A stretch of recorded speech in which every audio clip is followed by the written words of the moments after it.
diangkat menjadi rasul. Siapa yang ngangkat? Gubernur atau ketua daerah rumah wanita? Oleh Allah yang kuasa. Allah itu siapa, Mak? Pencipta alam semesta. Itu lagu ibu-ibu dulu, mengajarkan sejarah Nabi. Sekarang apa lagu-lagunya ibu-ibu? Modern mereka, sarjana, istri pejabat, tapi tidak tahu sejarah Nabi. Apa lagunya ibu-ibu sekarang? Yuk, yuk ayo. Yuk ayo, yuk ayo. Apa itu ayo ayo? Ayo apa? Ayo apa?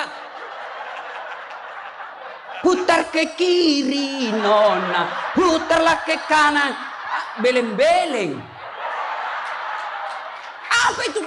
Apa gunanya itu lagu-lagumu itu? Putar ke kiri, putar ke kanan. Apa? Katanya majelis taklim, tapi lagunya tidak mendidik. Sudah 3 tahun majelis taklim, seragamnya 4. Olahraga depannya lakinya orang. Dia di depan sebajunya sempit. Bapak-bapak di belakang, di depan ibu-ibu 1. Bapak-bapak di belakang 2. Ini kelakuan majelis taklim ini begini. Ketawa ibu-ibu karena ibu begitu toh. Kalau 17-an apa lagu-lagu seperti itu? Mesti dari kecil sejarah Nabi kita ceritakan. Itu dulu ibu saya kepada saya. Sekarang kepada anak saya bikinkan lagu supaya dia tahu anak Nabi. Anak saya namanya Cek, saya ajari. Cek, nah nyanyi nak.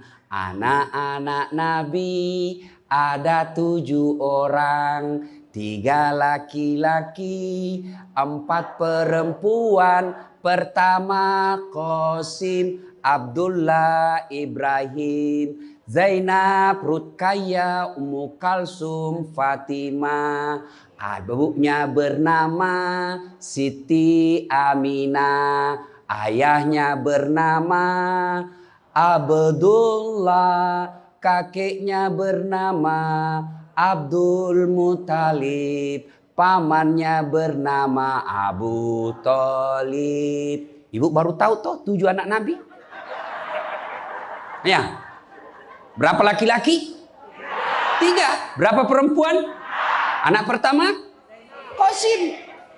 Coba. Ini dari sini kita tahu lagu. Maka ibu harus pandai-pandai mendidik anak. Memperkenalkan sejarah Nabi. Supaya mereka cinta kepada Nabi. Maka ini tujuannya maulid. Bukan kita mau bidah-bidah. Sekarang ada juga baru belajar agama 2 bulan. Itu pun melalui YouTube. Seolah-olah dialah menjadi panitia hari kiamat. Ini maulid bid'ah. Tidak ada pada zaman Nabi. Tidak ada pada zaman sahabat. Pada tabi'in, tidak ada semua itu. Saya bilang, bos, memang tidak ada pada zaman Nabi. Tidak ada pada zaman sahabat. Kenapa? Mereka hidup sesama dengan Nabi. Mereka lihat Nabi. Segar ikatan mereka soal Nabi. Mereka tahu sejarah Nabi. Jadi tidak perlu dituturkan. Sekarang kita sudah 1400 tahun yang lalu. Banyak umat Islam. La ilaha illallah. Muhammad Rasulullah. Tapi dia tidak tahu siapa anaknya Nabi. Maka perlu kembali diingatkan. Jadi kalau orang mau maulid, hargai. Jangan malah dibilang sesat. Masuk neraka. Nenekmu punya neraka. Yang paling enak, yang tidak mau maulid silahkan. Tidak usah. Yang maulid silahkan. Yang maulid ini jangan kau tuduh mereka sesat. Ayo kita saling memuliakan, menghargai sesama muslim. Ya, ini 1 maulid. Yang kedua, ibu-ibu, bagaimana kita maulid ini bisa menjadi bawa pulang, diamalkan. Apa yang diamalkan? Ayo kita sejarah kisah-kisah Nabi saja dulu. Ya, paling gampang sudah. Berapa istri Nabi? Berapa? Ini bu biar tahu, enggak mau duga dia jawab ini. Berapa? 11. Coba lihat. Istri pertama namanya Khadijah. Tua berapa tahun? 15 tahun lebih senior dari Nabi. Sebelum menikah dengan Nabi, beliau paling kaya di Mekah. Paling kaya di Mekah. Menikah dengan siapa? Muhammad bin Abdullah. Pegawainya waktu itu, karyawannya. Lalu Khadijah selalu cerita-cerita kelebihan Muhammad kepada asistennya. Namanya Nafisah. asistennya, dia selalu cerita, ini Muhammad baik, jujur, kinerjanya bagus, disiplin, sopan ngomong, nguntung juga baik. Nafisa paham. Oh, bunda ini senang sama Nabi Muhammad. Waktu itu belum jadi Nabi. Akhirnya apa? Nafisa jadi tim sukses. Tapi bukan tim sukses pilkada.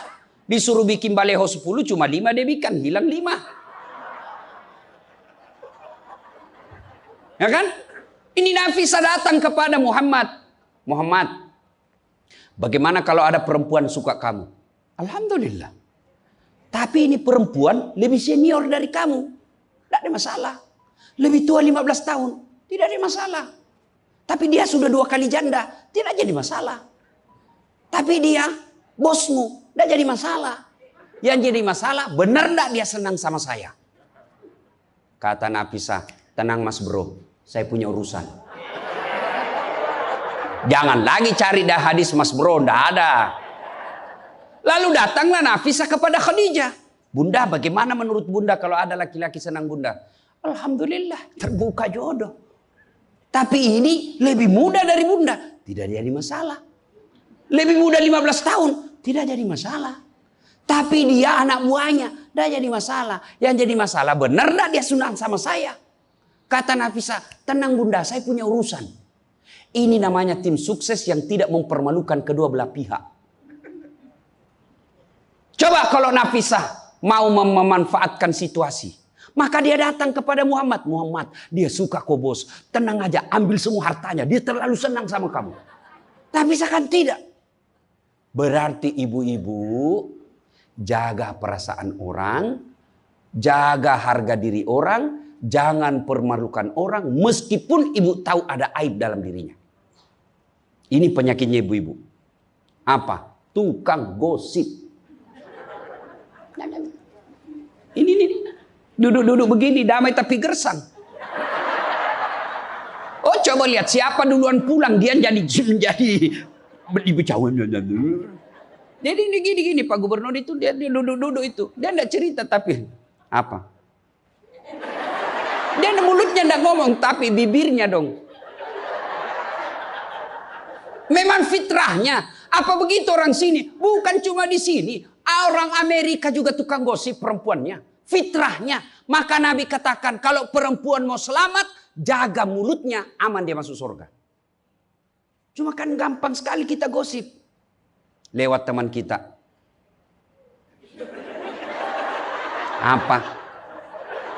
Nggak serasi kudungnya sama roknya. Dia bilang iya. Lipstiknya palsu. Kenapa kau tahu? Melengket di giginya. Semua mau diurus. Iya kan? Ini penyakit kita. Semua mau diurus. Ustadz aja dia gosip. Itu juga bajunya waktu di YouTube. Saya dengar tadi dilewat tadi saya dengar. Itu juga bajunya waktu di YouTube.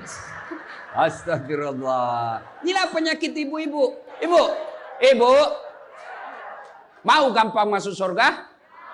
Ketika Nabi Isra Mi'raj kan dibawa jalan-jalan masuk surga. Subhanallah. Alhamdulillah. Banyak perempuan dalam surga. Begitu Nabi dibawa lihat neraka. Nauzubillah min zalik. Ya Allah ampuni hambamu. Ya Allah ampuni umatku. Ya Allah. Kenapa? Perempuan ternyata lebih banyak dalam neraka. Ditanya kenapa bisa begitu? Ada 2 kelemahan perempuan. 1, tidak mampu menjaga suaminya. Tidak mampu mengurus suaminya. Dan yang kedua tidak mampu menjaga lisannya. Jadi kalau ibu mampu menjaga lisan, aman. Itulah gunanya masker. Supaya ibu semua mau diurusin.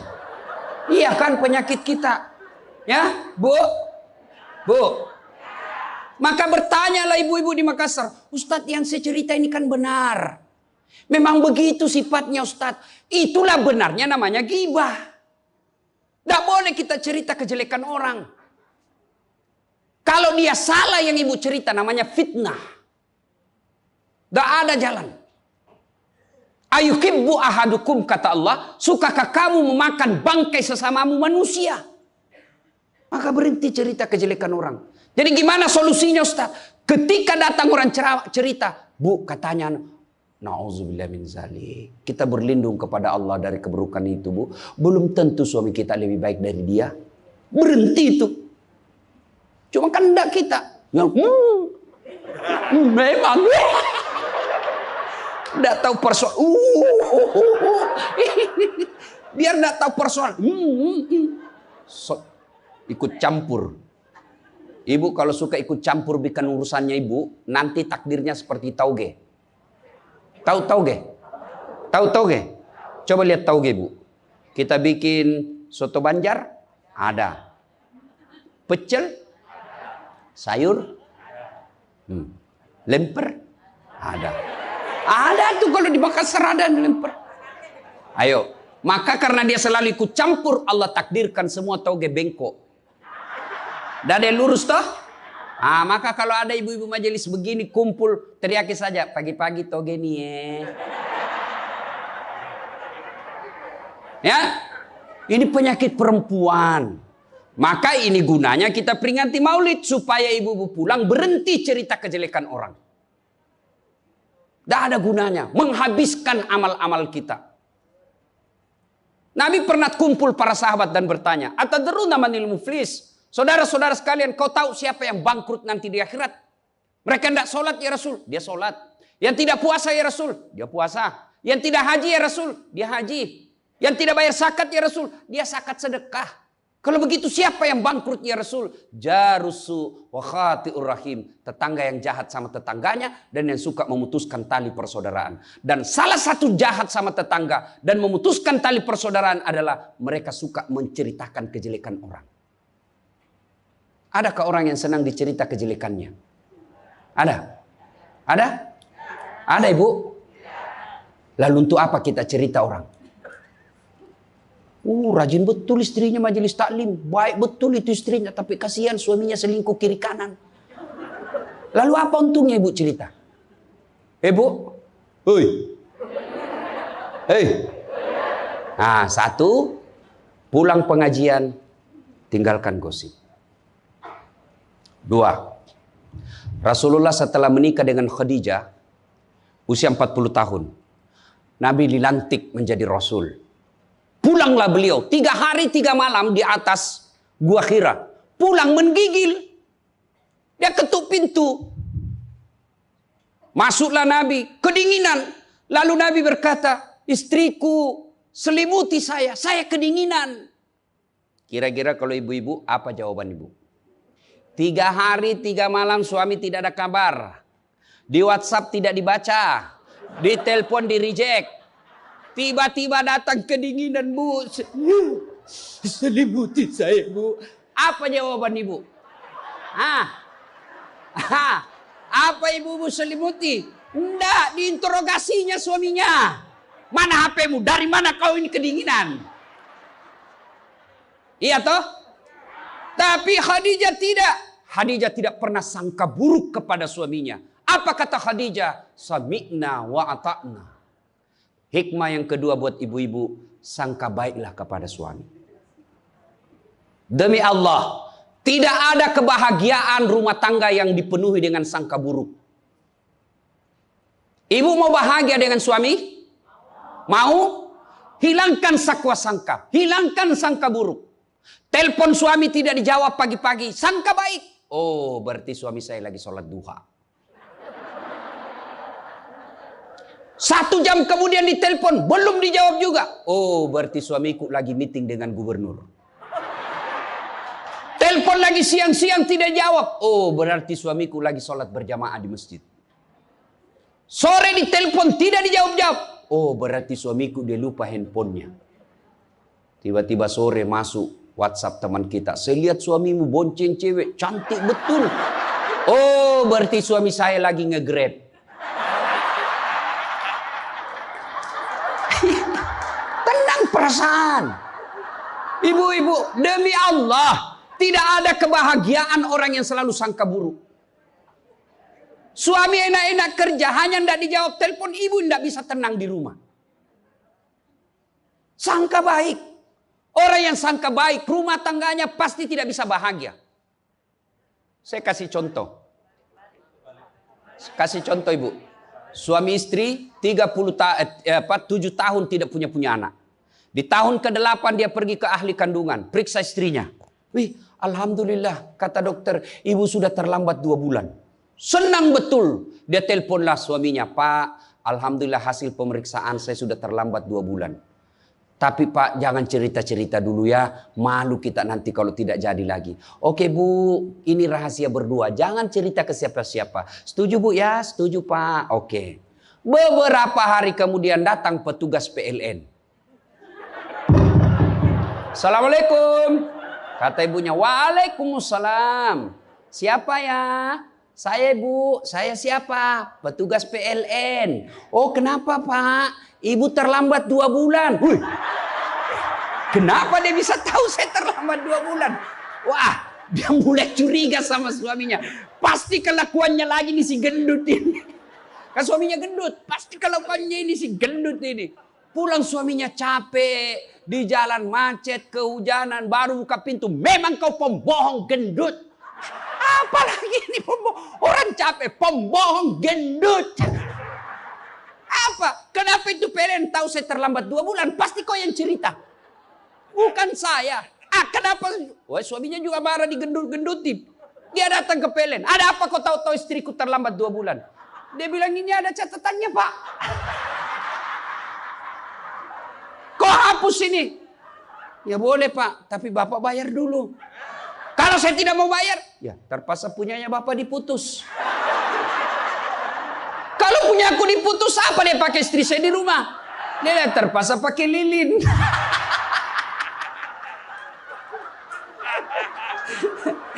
Inilah bahayanya sangka buruk. Bu.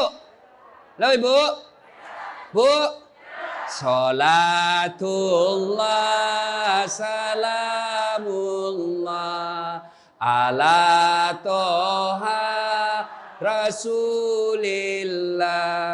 Salatullah salamullah ala yasin habibillah. Oleh-oleh kedua pulang maulid, hilangkan sangka buruk. Tidak ada kebahagiaan orang sangka buruk. Begitu juga kepada pimpinan kita. Kok saya dimutasi? Sangka baik. Saya tadinya kok kepala dinas menjadi staf ahli. Berarti Bapak dianggap ahli. Ini staf ahli kan enak. Ahli yang tidak ada stafnya. Sangka baik. Oh berarti Pak Gubernur merasa saya perlu istirahat, banyak berpikir. Sangka baik. Jangan pernah sangka buruk. Tidak ada kebahagiaan orang yang sangka buruk. Sangka baik. Saya dalam hidup saya, betapa banyak Allah kasih pelajaran. Saya baru tahu maksud Allah yang baik setelah beberapa saat berlalu. Begitu ada kejadian, sangka baik saja. Tunggu akan muncul. Oh ini maknanya ini. Tamat SMA kan saya daftar polisi Bu. Tentara. Akabri. Begitu tes fisik, tidak lulus. Kenapa? Ceper. Tidak cukup tinggiku Bu. Saya protes kepada Allah. Ya Allah, kenapa kau lahirkan saya dalam keadaan pendek? Kau tidak jadi rugi jadi Tuhan kalau saya jadi tentara. Teman saya lulus waktu itu Bu. Dia sekarang polisi 2 bunga, reserse, baret merah. Saya lulus pakai baret putih. Alhamdulillah jadi ustadz. Alhamdulillah karena baret putih saya pakai, mulai baret hiram sampai baret merah, saya ceramai semua. Yang terbaik. Gubernur sebelumnya, kepala dinas, tiba-tiba kita tidak ada jabatan, sangka baik. Itulah hidup. Jangan pernah sangka buruk. Begitu juga kepada suami, sangka baik. Tidak ada ketentraman bagi rumah tangga yang selalu disertai sangka buruk. Dan ibu enaknya jadi istri karena ibu tidak tanggung dosanya suami. Saya bilang sama istri saya, mama nyecek. Kan ibu-ibu sekarang suka sekali periksa handphone. Untuk apa periksa handphonenya suami Bu? Coba jelaskan saya, untuk apa? Ayo yang suka periksa handphonenya suami ini. Untuk apa Ibu? Setelah tahu ibu mau apa? Ternyata besok-besok ada masalah yang tidak menyenangkan hatimu, apa yang kamu lakukan? Mau diceraikan, saya ceraikan kamu. Daripada kau menderita mendampingi saya, sudah, kita selesaikan baik-baik. Dan kau tidak mungkin Kuceraikan kau pagi, sore saya sudah dapat. Nah sekarang apa maumu? Sakit hati aja. Ayah. Dan hebatnya perempuan Islam, kalian tidak menanggung dosanya suami. Kalian tidak akan menanggung dosa suami. Ya, beda kalau laki-laki. Kalau laki-laki, dosa istri kita tanggung. Kalau suami menanggung dosa istri. Istri tidak pakai jilbab, istri tidak sholat, istri tidak puasa, istri tukang gosip, istri suka keluyuran. Suaminya ditanggung dosanya nanti. Ku ampusakum wa ahlikum nara. Beda istri. Suami pezina, suami koruptor, suami narkoba, suami penjudi, suami tukang tipu. Ibu tidak tanggung dosanya suami. Itulah enaknya jadi perempuan Islam. Bahkan kalau dia sholat, dia puasa Ramadan, dia jaga harga dirinya, dia patuhi suaminya. Kata Nabi, tadahulul jannati bisalam. Silahkan ibu mau masuk pintu surga mana saja. Makanya sangka baik saja, tidak usah sangka buruk. Ada ibu-ibu curhat sama saya tengah malam, Ustaz. Mohon solusinya Ustaz. Saya sudah tidak tahan. Kenapa ibu? Dia bilang saya sudah tidak tahan. Saya minta solusinya Ustaz. Saya sudah tidak tahan. Memang kenapa? Saya ini sudah 21 tahun menikah Ustaz. Tidak tahan. Saya bilang dalam hati. 21 tahun tidak tahan. Inilah kadang-kala ibu-ibu kalau ngomong tidak masuk di akal. Ya memang Allah fitrahkan itu manusia, laki-laki itu lebih banyak akalnya, perempuan lebih banyak perasaannya. Maka kalau perempuan ngomel, dengar saja Pak, tidak usah dijelaskan apa dia mau. Dengar aja, karena memang dia cuma mau didengar. Dengar aja, oh, ya, dengar aja, dengar. Tapi tidak tahan saya Ustadz, ya tidur. Rumus menghadapi perempuan itu, ilmu paling efektif, sabar. Tidak ada sudah kalah itu ilmu sabar. Diam, tidak usah dijelaskan. Biar dijelaskan, tidak masuk di akalnya. Apalagi kalau dia sudah bilang, pokoknya. sudah Pak, lebih diam aja. Pokok, sudahlah. Dijelaskan satu, muncul pertanyaan dua. Dijelaskan tuntas yang dua, muncul lagi pertanyaan tiga. Sudah tuntas semuanya, dia ungkap lagi yang 5 tahun yang lalu. Itulah perempuan. Iya ibu toh? Maka dengarkan saja. Ada saatnya nanti dia bilang, baru dia sadar itu. Iya sebenarnya itu saya emosi aja itu hari Pak. Begitulah perempuan. Dihadapinya jangan emosi. Saya sudah tidak tahan Ustadz. Kenapa? Sudah 21 tahun. Udah cocok saya Ustadz. Saya bilang ibu tahu enggak baut? Tahu Ustadz. Apa pasangannya baut ibu? Mur. Sama enggak? Sama modelnya? Sama bentuknya? Beda. Justru perbedaannya yang membuat dia kokoh. Berarti rumah tangga tidak akan pernah kokoh kalau mau menyamakan. Yang kokoh adalah ketika dia mau saling menerima kekurangan dan kelebihan. Itu pasti kokoh. Mana mau cocok jenis kelamin aja kita tidak sama. Iya. Pendidikan aja kita pasti beda. Latar belakang budaya kita pasti beda. Maka yang membedakan itulah kalau kita kelola dengan baik dalam rumah tangga. Dengan faktor utamanya sangka baik. Insya Allah bahagia rumah tangga. Ya, sangka baik. Tuh Khadijah tidak pernah sangka buruk sama suaminya. Khadijah ketika beliau sakaratil maut. Usia 65. Beliau sakit. Dan baju yang beliau pakai sudah 8 kali tambal. Tahu tambal ibu? Itu tambal ke-8-nya 1 sampai 7. Nabi masih menambalnya pakai apa? Masih pakai kain. Di tambalan ke-8 beliau pakai pelepah daun kurma. Kenapa? Habis kainnya Nabi. Padahal sebelum nikah beliau orang kaya. Lalu beliau panggillah anaknya. Fatimah ta'al. Fatimah ke sini dulu nak. Kenapa bunda? Tolong kau mintakan serbannya bapakmu. Ada serban yang selalu dia pakai bapakmu itu terima wahyu. Tolong sampaikan ke beliau. Saya minta untuk saya jadikan kain kafan. Mudah-mudahan serban itu Allah hindarkan saya dari azab kubur. Mendengar ini, Fatimah berkata, bunda aja yang minta sama bapak. Dengar jawaban Khadijah. Saya malu minta sama bapakmu, nak. Habis hartanya untuk bantu Rasulullah, minta serban, malu. Kira-kira masih ada istri sini malu minta sama suaminya? Pak Gubernur, masih ada kira-kira malu minta sama suami? Bukan diminta, dicuri. Ayo, itulah Khadijah. Maka jangan heran Khadijah meskipun sudah wafat, beliau tidur bersama Aisyah. Beliau tidur bersama Aisyah. Tapi siapa yang dikenangnya? Khadijah. Rasulullah hanya berkata, seolah-olah saya mendengar trompa kakinya Khadijah. Seolah ada Khadijah dalam rumah kita.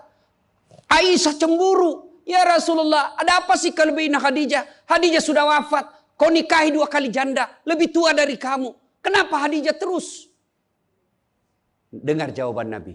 Kau tidak pernah mampu mengimbangkan, menyandingkan atau menyamakan dirimu dengan Khadijah. Ketika tidak ada orang percaya kepadaku, Khadijah orang pertama yang percaya ke Rasulanku. Ketika orang memboikot saya tidak boleh bertransaksi ekonomi kepada Muhammad, hartanya habis untuk membantu perjuangan dakwah. Maka jangan heran Rasulullah sangat mencintai Khadijah. Jadi kalau ibu mau dicintai suami lahir batin, jadilah seperti Khadijah. Bukan karena cantiknya, bukan karena kayanya, tapi kebersihan hatinya Khadijah. Kita itu laki-laki kan tergantung perempuannya. Kalau perempuannya baik, akhlaknya baik, tidak mungkin tergoda suami. Ibu mau? Suami tidak macam-macam mikirnya. 3 aja resepnya. Pegang ini, kau kuasai suamimu. 1, buat matanya senang. Artinya apa? Ibu penampilan cantiklah di depan suami. Kalau suami senang selalu pakai baju merah, pakai itu baju merah tiap hari. Kalau suami senang warna-warna emas, pakailah itu tiap hari. Ya. Tapi saya tidak senang warna begini, Ustaz. Bukan untuk ibu, tapi untuk menyenangkan suami. Dandannya seorang istri, menyenangkan hati suami. Itu ibadah buat seorang wanita. Yang kedua, buat perutnya senang. Bagaimana caranya? Bikinlah masakan kesenangan suami. Kalau tidak bisa tiap minggu, sekali sebulan. Ketika terima gajinya suami, terima honornya suami, ya WhatsApp suami, SMS suami, telepon suami. Bang, jangan makan di luar hari ini. Hari ini saya masak spesial buat abang. Masakan kesenangan saya sudah siapkan di rumah bang. Aman bang, jangan makan di luar. Ini hari spesial buat abang. Senang kita jadi suami. Itu saya kalau terima SMS WhatsApp begitu, mamanya C di rumah dia goreng baru dia kirim. Rasanya kita mau cepat pulang. Ibu pernah WhatsApp suaminya begitu? Paling di WhatsApp, bang jangan lupa singgah beli telur. Bang habis gas.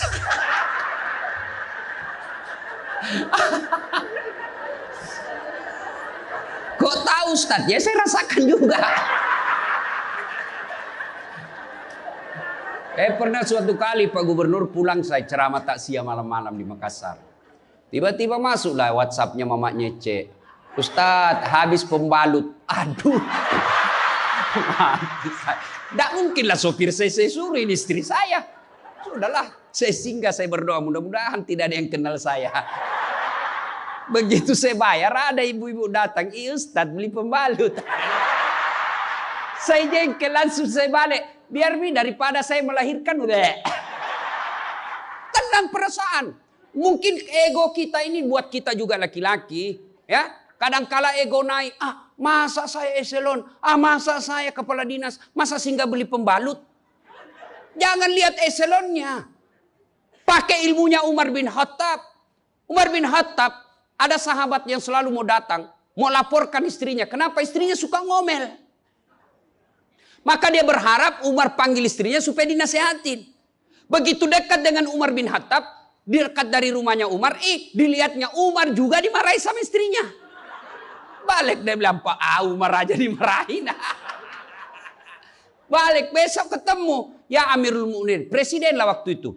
Saya lihat kemarin Anda istri ngomel-ngomel, Anda senyum saja. Dengar ini jawaban bapak-bapak ini, para pejabat nih yang hadir. Dengar apa jawaban Umar. Begitulah cara saya berterima kasih kepada istriku yang telah hamil, melahirkan, dan menyusui anak saya. Coba, hilang itu emosi Pak, hilang itu harga diri. Kalau kita sudah ingat bagaimana susahnya itu ibu melahirkan, hamil. Masih ingat ibu-ibu waktu hamil? Masih? Ada ndak enaknya itu orang hamil? Untung saya tidak pernah hamil. Oh, coba ibu-ibu kalau hamil, jalan aja setengah mati. Aduh, sudah mau mau duduk aja, mana ada ibu hamil langsung duduk aja. Udah standar samping dulu itu kasihan. Iya ibu, ya benar. Kalau kita laki-laki paling ngidam. Ustaz, apa doanya berhenti ngidam istri? Ngidam apa istrimu? Nanti dia bisa tidur kalau dilihat saya di atas lemari Pak Ustaz. Jadi kalau istrinya mau tidur jam 10, setengah 10 sudah di atas lemari. Saya berhenti kau dongo-dongo itu dikasih kerja di konsum. Yang kedua kata Umar, begitulah cara saya berterima kasih kepada istriku yang telah melahirkan anak saya. Masih ingat waktu melahirkan? Masih? Ada ndak ibu-ibu melahirkan senyum? Ada? Mentang-mentang istri gubernur keluar sayang.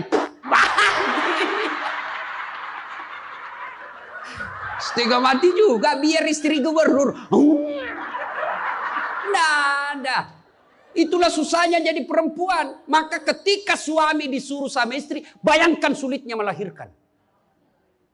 Yang ketiga kata Umar, begitu cara saya berterima kasih yang telah menyusui anak saya. Masih ingat waktu menyusui? Masih? Terutama waktu tumbuh giginya.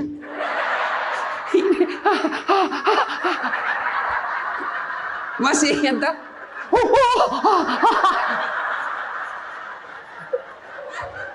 Untuk saya tidak pernah rasakan. Bu kalau digigit kan mana dia ditinjau nanya, kok gigit saya? Tidak, dia usap, lepas nak. Iya ibu, iya. Siang anaknya, malam.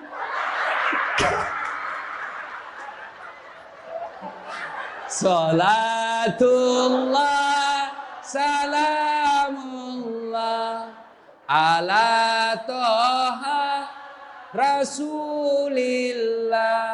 Salatullah, salamullah, ala yasin.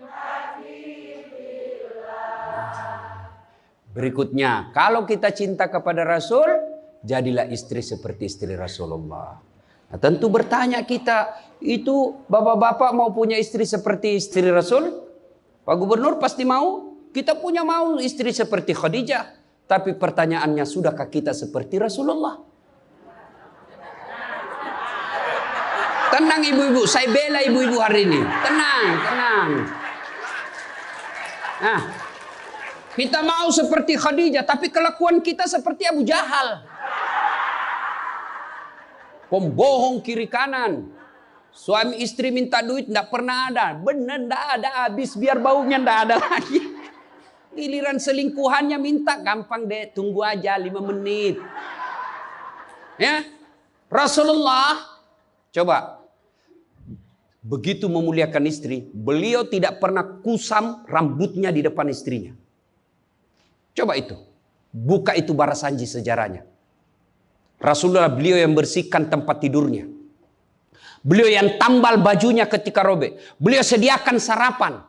Itu Rasul, manusia pilihan. Namanya selalu digandengkan dengan namanya Allah. Tidak malu, bahkan rela ikhlas membantu pekerjaan rumah tangga istrinya. Untuk meringankan kerjaan istri. Kita baru Satpol PP. Satpol PP. Apa Satpol PP? Polisi setengah. Baru pegawai honor macam-macam ceritanya. Tidak ada kehinaan bagi laki-laki yang memuliakan istrinya. Tidak ada kehinaan suami yang membantu pekerjaan istrinya. Rasulullah mencontohkan itu. Beliau kalau keluar rumah sudah ada sisir. Masuk ke kamar rapi baru keluar. Kita sudah habis pisang gorengnya 4 masih berantakan rambut. Begitu istrinya katakan, bang, baik-baik itu rambutmu apa? Kenapa kau urus rambutku? Rambutmu kau urus. Itulah Rasulullah. Rasulullah subhanallah, dari 11 istri beliau tidak ada satupun yang dia panggil namanya. Beliau tidak pernah memanggil Khadijah. Beliau tidak pernah memanggil Aisyah. Aisyah beliau panggil apa? Ya Khumairah. Yang kemerah-merahan pipinya. Karena memang Siti Aisyah merah delima pipinya. Maka bapak-bapak Pak Kak di sini, Pak Karo, panggillah istri kita dengan panggilan kasih sayang. Wahai istriku yang termancung hidungnya di lorong 3. Dengan tidak mancung hidungnya Ustaz. Ya giginya lah kau lihat. Justru giginya mancung Ustaz. Jangan terlalu jujur. Mentang-mentang istri kita hitam panggil Tam. Hitam. Apa kata istri kita? Apa PC? Masa suami istri. Katanya Islam itu agama yang paling paripurna. Kok kita saling PC hitam? Ya. Rasulullah, beliau kalau minum bersama istri beliau, kalau beliau minum gini. Bismillahirrahmanirrahim. Hebatnya Rasul, kalau beliau minum 1 teguk dikasih lagi istrinya. Minum lagi. Kasih lagi istrinya. Hebatnya bekas bibirnya Aisyah itu yang diminum oleh Rasulullah. Bekas bibirnya Aisyah. Masya Allah. Coba kalau kita Pak Kadis, istri, bekas bibir istri, bau betul mulutmu.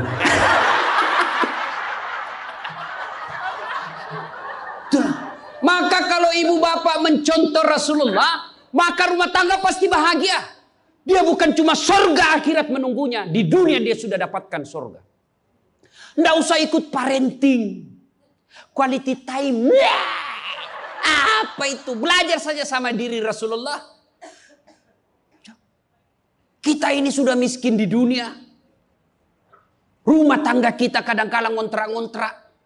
Tidak tahu lagi kewajiban istri kepada suami. Suami tidak tahu kewajiban kepada istri. Maka di dunia dia susah sanggara. Di akhirat apalagi nanti.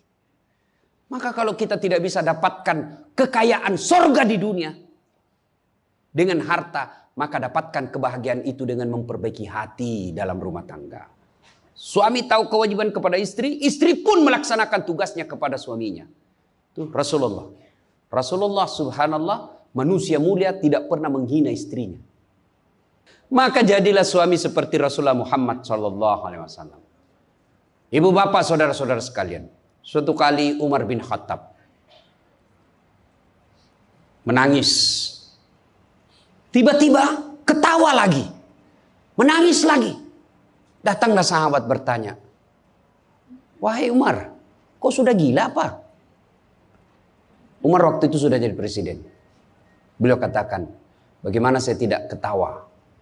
Saya mengingat waktu sebelum datang Muhammad SAW. Saya pernah memakan Tuhanku. Dia bikin berhala dari roti, lalu dia makan itu Tuhannya.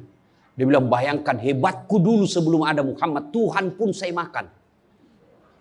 Kan dia ketawa. Lalu kenapa engkau menangis ya Amirul Mukminin?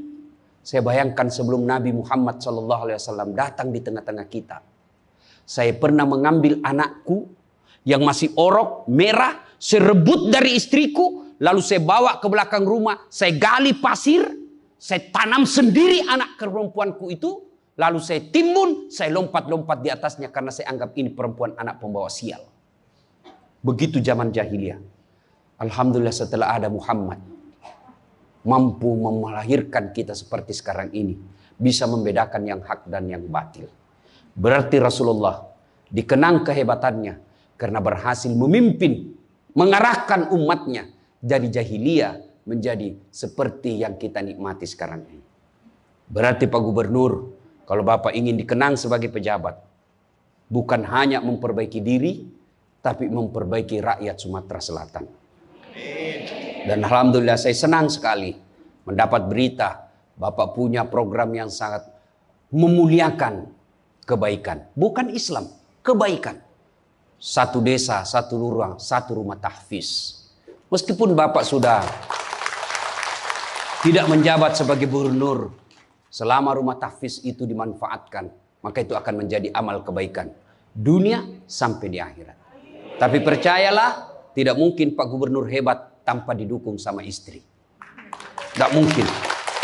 Ini istri tidak kelihatan perannya, tapi menentukan SK. Benar.